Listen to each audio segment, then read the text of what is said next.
دنیا میں جتنے بھی لوگ تھوڑی سی شعور کی آنکھ کھولتے ہیں نا، وہ کسی مذہب کو ماننے والے نہ ہوں یا ماننے والے ہوں، جب شعور بیدار ہوتا ہے نا تو دو چار سوالوں کے جواب وہ تلاش کرنے شروع کر دیتے ہیں۔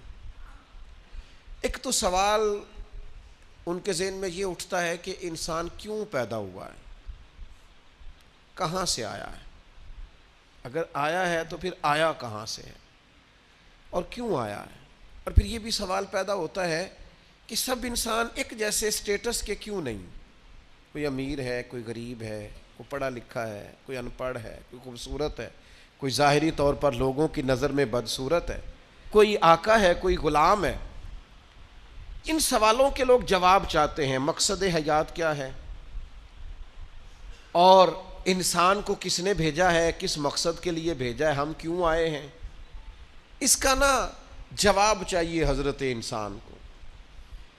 پھر وہ یہ سوال مختلف لوگوں کے ذہنوں میں گھومتے گھومتے کوئی کسی طرف نکل گیا، کوئی کسی طرف نکل گیا۔ ایک بڑا ادیب آدمی تھا، بڑا بہترین شاعر تھا، وہ کہنے لگا اصل میں نا انسان ایک پھول ہے، تو بہار کا موسم آتا ہے تو کھل جاتا ہے، جوانی ہے، صحت ہے، تندرستی ہے، پھر خزاں آتی ہے تو آہستہ آہستہ اس کے پتے مرجھا جاتے ہیں، پھر زیادہ ہی پتجھڑ آتا ہے تو ٹوٹ جاتا ہے، یعنی انتقال کر جاتا ہے، لہٰذا ایک خوشبو ہے، ایک پھول ہے۔ اس نے بھی بات کی، چلو ٹھیک کی ہوگی۔ پھر ایک اور شخص بولا، اس نے کہا نہیں، بنیادی طور پر نا پوری دنیا کے اندر مختلف کردار اللہ نے بنائے ہیں، کوئی باپ ہے، کوئی دادا ہے، کوئی بیٹا ہے، کوئی پوتا ہے، کوئی بھائی ہے، تو سب اپنا اپنا کردار نبھاتے ہیں اور پھر اپنے اپنے وقت پر وہ رخصت ہو جاتے ہیں، کیونکہ اب کردار بدلنے کی باری آ گئی۔ اب وہ جو باپ تھا اس نے دادا بننا ہے اور وہ جو پوتا تھا اس نے باپ بننا ہے، لہذا وقت بدلتا ہے تو یہ کردار بھی بدل جاتے ہیں۔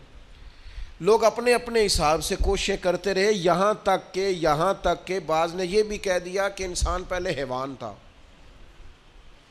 یہ ترقی کرتے کرتے کسی نے کچھ کہا، کسی نے کچھ کہا، لیکن یاد رکھنا یہ راز اگر کھولا ہے نا کسی نے تو اسی نے کھولا ہے جس نے انسان بنایا ہے، یہ اسی نے کھولا ہے۔ جو فلسفیوں سے کھل نہ سکا اور نکتہ وروں سے حل نہ ہوا، وہ راز ایک کملی والے نے بتلا دیا چند اشاروں میں۔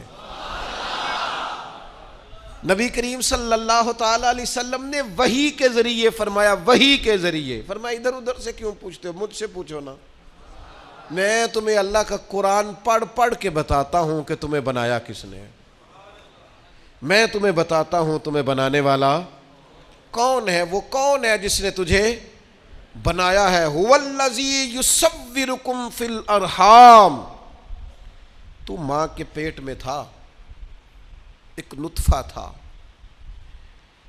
ایک کریم مالک نے چاہا، پھر اس نے ماں کے پیٹ میں تیری صورت بنائی، یہ تیرے نقش و نگار بنائے، اس نے تیرے چہرے کو تخلیق کیا، پھر تیرے چہرے پر اس نے آنکھیں رکھیں، پھر ناک رکھا، پھر ہونٹ رکھے، پھر تجھے بنا کے نہ تو خود ہی فرماتا ہے لَقَدْ خَلَقْنَا الْإِنسَانَ فِي أَحْسَنِ تَقْوِيمٍ، خود بنا کے نہ خود فرماتا ہے کہ تحقیق میں نے انسان کو بڑی ہی خوبصورت ساخت پر پیدا فرمایا۔ ایک منٹ کے لیے ذرا سوچ کے دیکھنا کہ یہ ناک اگر یہاں ہوتا تو کتنا برا لگتا، یہ ہونٹ اگر تھوڑے سے بھی نیچے ہو جائیں تو کتنے، بعض لوگوں کے نا ذرا سے دانت تھوڑے سے کبھی اوپر ہو جائے نا کسی بیماری کی وجہ سے بھی تو لوگوں کو اچھے لگتے۔ اللہ نے جو چیز بنائی ہے اسے بار بار توڑ کے سجا کے نئے سرے سے کر کے دیکھ لو، سونی اسی طرح ہی لگتی ہے جس طرح میرے رب نے بنا دی ہے، اسی طرح ہی خوبصورت لگتی ہے۔ اور وہ کہتا ہے یہ جو تیرا چہرہ ہے نا فی ای صورت ما شاء رکبک، یہ جو تیرا چہرہ ہے نا کسی کا گورا ہے تو کسی کا زیادہ گورا ہے،